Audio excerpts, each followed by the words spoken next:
The parable of the sower is autobiographical. Jesus, in his creative genius, was telling a story about himself. Seeds and soil, the ground and God were his images. God continues to tell God's story to us, using the icons and images of our own day to reveal yet another chapter or two in God's autobiography. I wonder what images God has shared with you. What has been planted in your own mind's eye that helps to recollect God?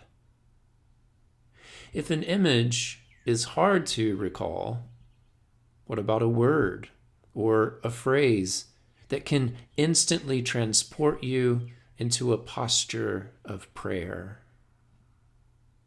Maybe a Bible verse you learned as a child comes to mind, reminding you of where you got your start with God, or even where God got started on you. Maybe God has shared an act with you that tells you something about God's love, the kindness of a friend, the mercy of a stranger, a surprising act that led to joy. So many of us are reminded of Christ in the sacraments of his church, and here lately, we're all being challenged to find the sacramental life in new and different ways, even as we intuit the old particular ways are more relevant than ever. When Jesus' disciples privately asked him to explain his parable, Jesus obliged. This interaction is important to us moderns and postmoderns alike. You see, in today's society, art or music, poetry, dance, narrative are often left open to interpretation. Art doesn't have one meaning. It has multiple subjective meanings in each autonomous individual. It's not vogue to ask an artist what her work means.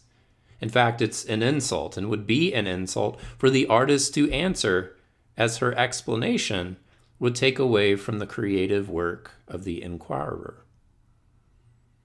Jesus, however, took his disciples down a different path. It's a path that doesn't lead back to oneself. It's a path that doesn't lead to subjective speculation.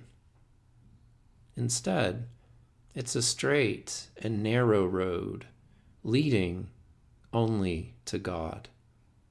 Put simply, what the parable means and meant is Christ.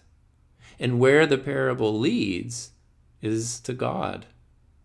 At once, it says something about Christ while also describing Christ and the disciples' relationship to him.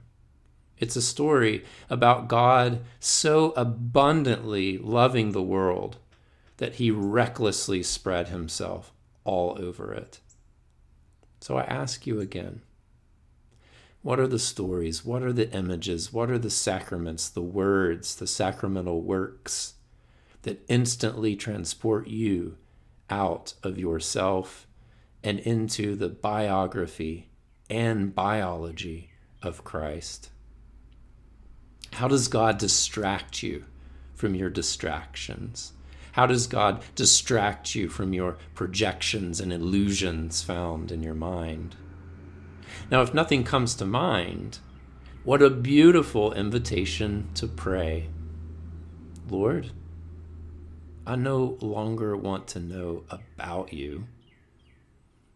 I want to know you, to be in relationship with you. So Lord, come to me. My heart is plowed and ready. My spirit longs for your interpretation, for your story, for your reckless love. Amen.